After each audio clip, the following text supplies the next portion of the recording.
Hello friends and welcome to Vakar Edupedia. Anglo-Norman period या middle English period. दोस्तों, इस video में हम इन सवालों के जवाब जानने की कोशिश करेंगे। इंग्लिश लिटरेचर में एंग्लो-नॉर्मन पीरियड कब और कैसे शुरू हुआ? एंग्लो-नॉर्मन के मानी क्या है? उस दौर में इंग्लैंड की जिंदगी, सियासत और सकाफती मंजरनामा कैसा था? इसके अलावा एंग्लो-नॉर्मन पीरियड के मशहूर पोएट्स और लिटरेरी वर्क क्या था? ये सब जानने के लिए ये वीडियो आखिर तक देखिए।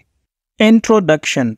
एंग्लो-नॉर्मन पीरियड इंग्लिश लिटरेचर में 1066 एडी से लेकर 1300 एडी तक के दौर को कहा जाता है। एंग्लो-नॉर्मन पीरियड उस वक्त शुरू हुआ जब 14 अक्टूबर 1066 एडी को बैटल ऑफ हेस्टिंग्स में नॉर्मन किंग विलियम ने ब्रिटेन किंग हेरोल्ड गॉडविंसन को शिकस्त दी और यूं ब्रिटेन पर नॉर्मन्स की हुकूमत से एंग्लो-नॉर्मन पीरियड शुरू हुआ और ये दौर 13th सेंचुरी तक जॉफ्री चौसर की पैदाइश तक जारी रहा।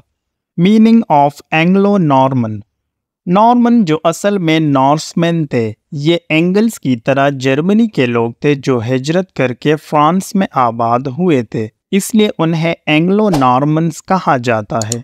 जिस दौर में ये इंग्लैंड पर हुक्मरान रहे, उस दौर को इंग्लिश लिटरेचर में एंग्लो नॉर्मन पीरियड कहा जाता है। Overview of Anglo Norman period. दोस्तों, ये दौर इंग्लिश लिटरेचर में एक अहम दौर है। इस दौर में नॉर्मन फ्रेंच अपने साथ फ्रांसीसी ज़बान लाए थे और फ्रेंच ज़बान फ्रांसीसी हुक्मरानों और अपर क्लास की ज़बान बन गई, जबकि ओल्ड इंग्लिश आम लोग बोलते थे। इस पीरियड में इंग्लिश में फ्रेंच के काफ़ी अल्फाज शामिल हुए हैं। एंग्लो नॉर्मन माशरे में जागीरदारा निज़ाम था जिसमें अमीर लोग ताकतवर और असर रसूख रखते थे। उस दौर में फ़न तामीर और दरबारी रसूमात का ज़हूर देखा गया। इस पीरियड में मजहब से प्यार उरूज पर था, लोगों में बहादुरी और रोमांस का जज्बा था।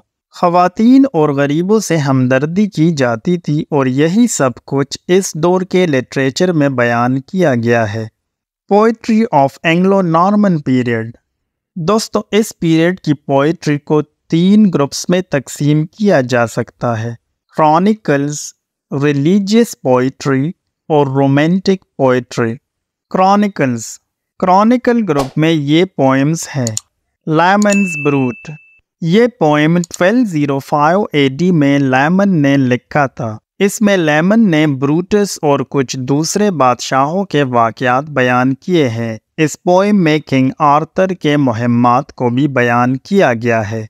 रॉबर्ट ऑफ ग्लूवेस्टर को राइमिंग क्रॉनिकल के लिए जाना जाता है। ग्लूवेस्टर 13th सेंचुरी का एक मॉन्क था जिसने एक राइमिंग क्रॉनिकल लिखा था जिसमें उसने अपने मुल्क से सच्ची मोहब्बत का इजहार किया था। Religious poetry. ऑर्मुलम एक मजहबी नज़म है जिसे 12th सेंचुरी में ओम ने लिखा था। ये पोएम मजहबी खुतबात का एक मजमुआ है। The Owl and the Nightingale।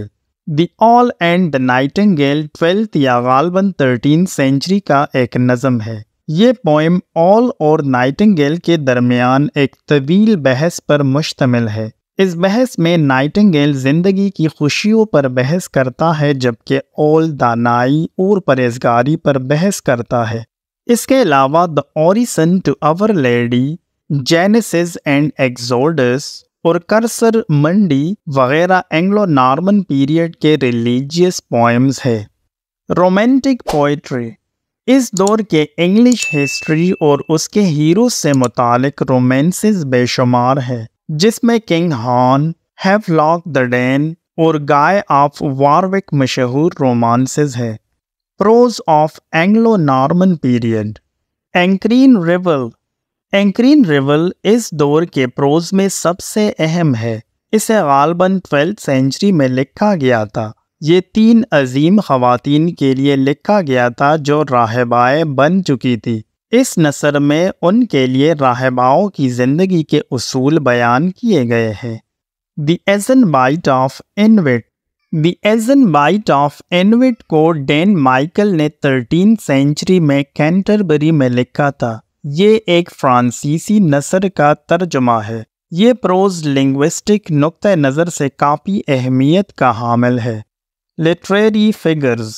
دوستو اس دور کے کچھ اہم لٹریری فگرز یہ ہیں: جوفری آف منموتھ، میری ڈی فرانس اور جیرالڈ آف ویلز جیسی شخصیات نے اینگلو نارمن ادب کی تشکیل میں اہم کردار ادا کیا ہے۔